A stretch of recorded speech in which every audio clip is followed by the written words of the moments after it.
continue making it different, giving lessons that you can get something out of, maybe take back with you and try it at your own lakes at home. And this part of it is trying to identify structures before you go to the lake. And once you get there, picking out the hot spots on the structure that you pick. It may be kind of hard to understand what I'm trying to tell you, but it works for me. You know, what I'm trying to say is from Chickamauga Dam to Wattsbar Dam is almost 65 miles. From Wattsbar Dam to Fort Loudon Dam is another 60 miles. So we've got 120 miles of water we can fish right here in our back door. And you don't just say, well, I'm going fishing. You know, go out there and fish. What I try to do is pick a structure from a map. You can buy these maps at Walmart, Kmart, and all the Tennessee River system now is, they have on these maps. A lot of the Tripcord Lakes, Tellico Lake, Fort Loudon Lake, and all of them have these maps on them. And you can see this is Chattanooga, this Chickamauga Dam right here. This thing goes all the way through here,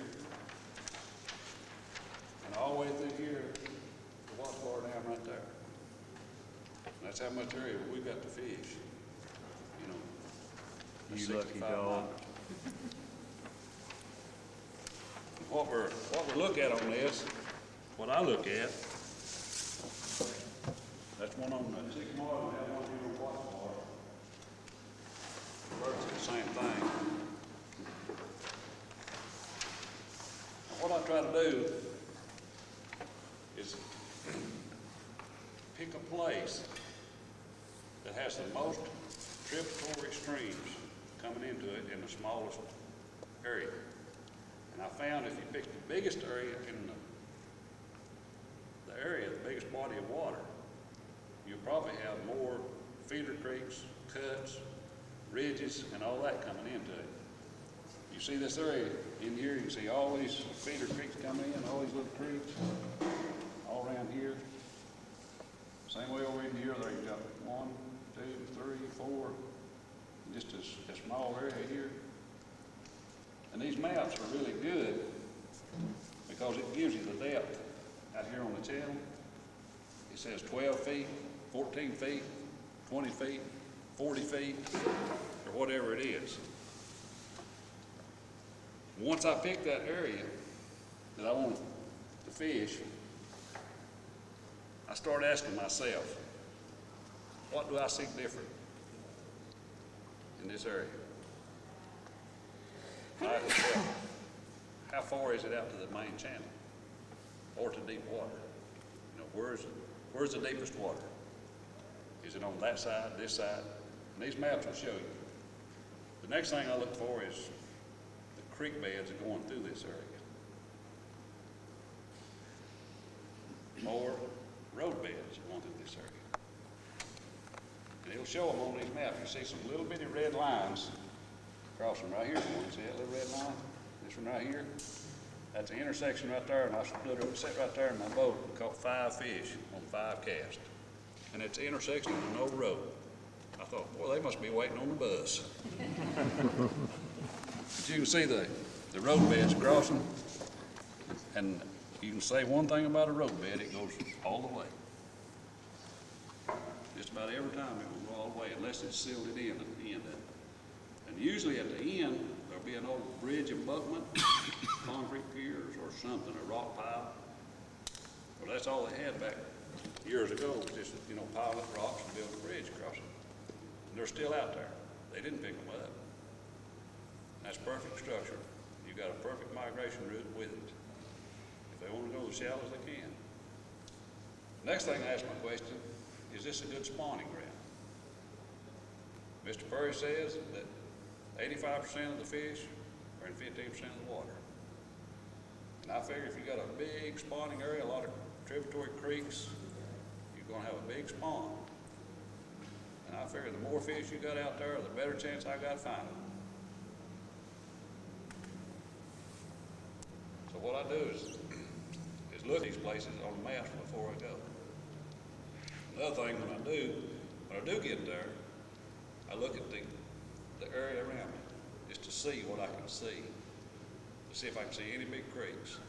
If you go down to the campground and look straight across, you see Wolf Deaver Creek. It's a big feeder creek coming in. There's a lot of fish caught in that creek. You know, out at the mouth of it, up in it, 200 yards, 300 yards.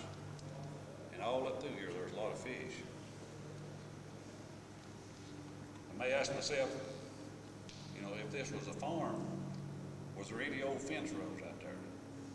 Back before these lakes were backed up, and about all of the lakes around, the man-made lakes, before they were backed up, were farmlands.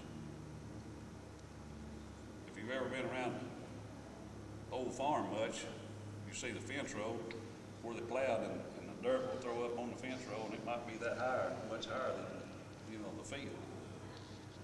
And those old fence rows are still out there. That high dirt piles are still there. It's good migration routes. And all you have to do is just ask yourself, was it a farm?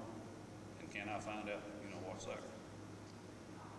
And take the time to do it. Now, you went through Jack's class on marking structure, and that's the way you do it. You go out there and mark it. And it doesn't take long to do it. Especially on days that, you know, you got a bluebird sky and the fish are not moving and you just dead in the water. Go do it.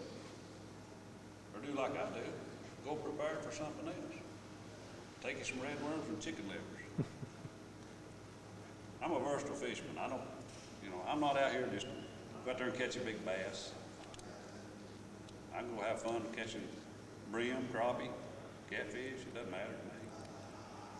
And these holes around here on these bluffs, right down here at Pinky's Point, of course they got trot lines over it now. You can't catch them much, I mean, without hanging up.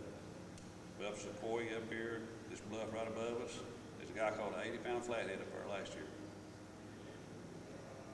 I brought my grandson down here back in the summer in July. He skunked me. He had 3 in the boat before I had to bite. I'll take him home, but I wasn't going to bring him back. But, you know, it's a lot of fun to catch a 9 or 10 pound catfish to me. I'm not a die-hard bass fisherman.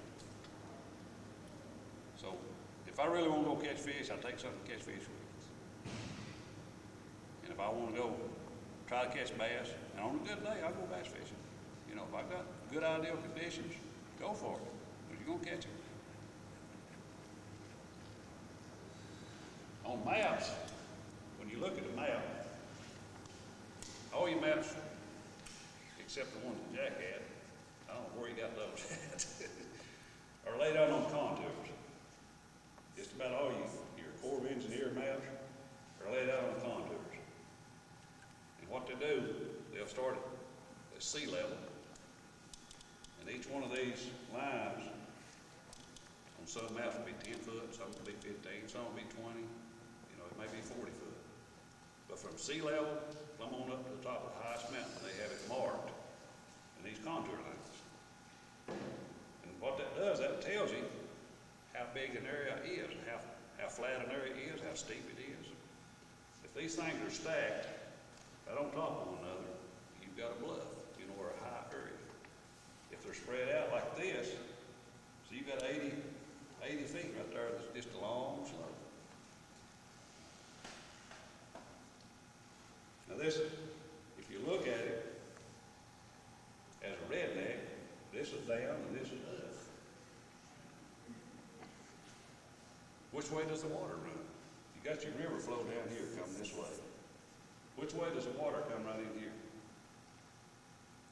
Now, these are contour lines. Down is always a ridge.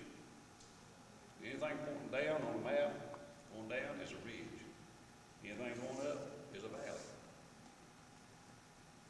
Your water will flow directly through this area here. You can see it on these maps. You can look at them. You see these long, skinny one pointing up this way. That's your creek bed. That's where your creeks run.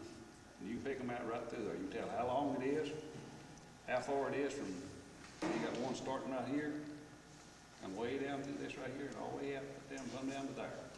And look how crooked it is.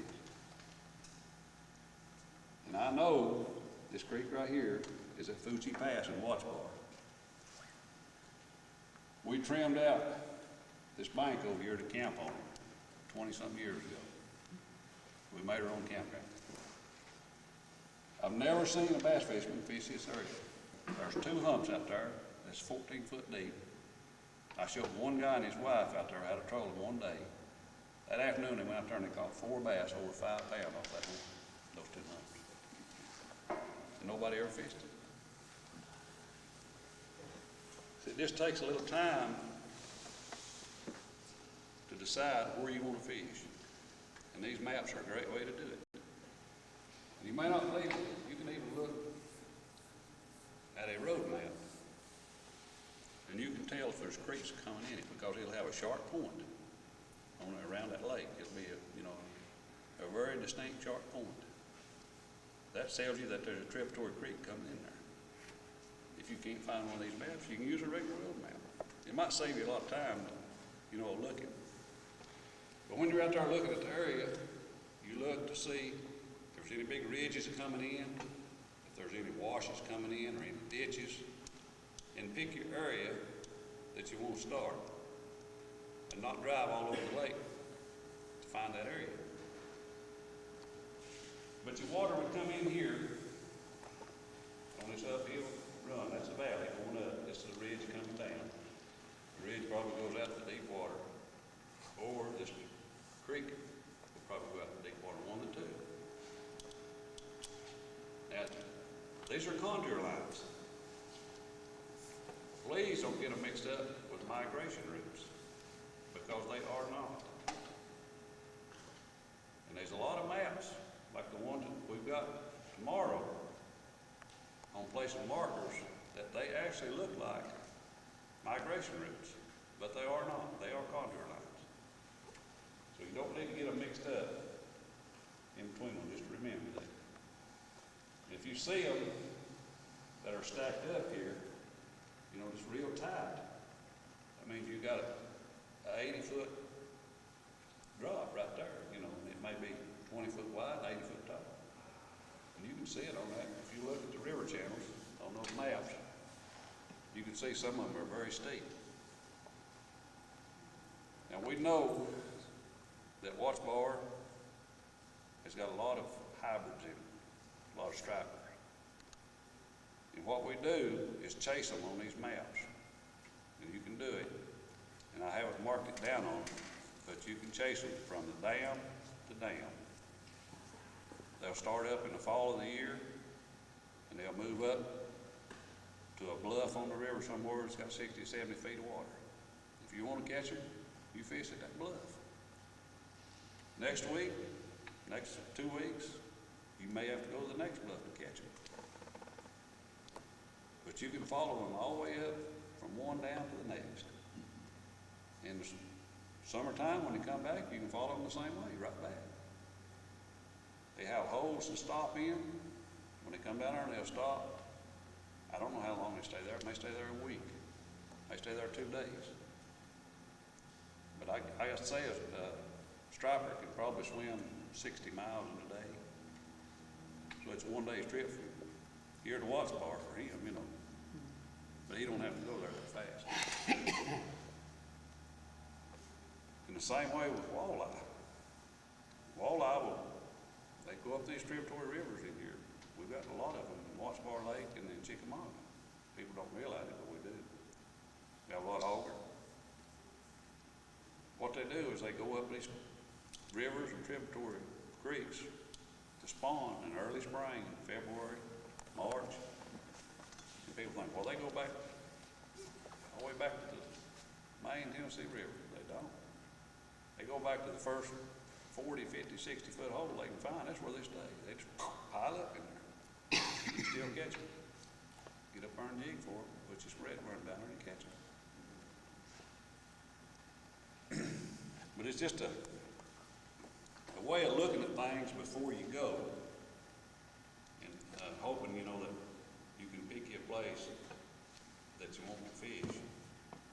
And me, you get tired of fishing the same place. You don't learn anything. You can take a place out here, somebody can show you how to fish it, show you where the hot spots are.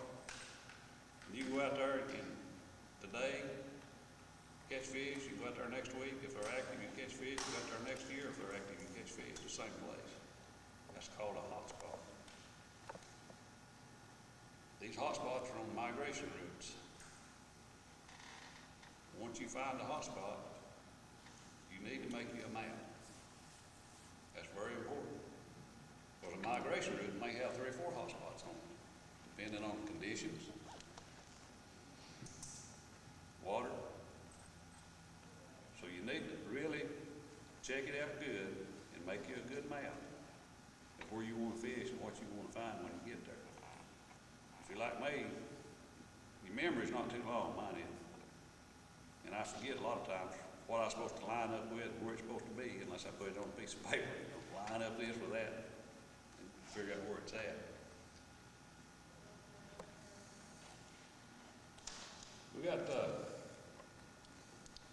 a lot of things can help us too in finding creek beds, washes, ditches, ridges, and all that. And it's very simple. We've got depth sounders. They make them, and I think we need to use them. But there's one thing for sure, even though the depth sounders are here, you still have to go back to the old-fashioned way, the way Buck did it 20 years ago. You gotta take you a brick and something to float, a piece of string. When you find that creek bed, you gotta mark it with that. You have to use your markers. Sometimes it may take 15, 16 markers to figure out what you've got and where you want to go with it. But they're very important markers.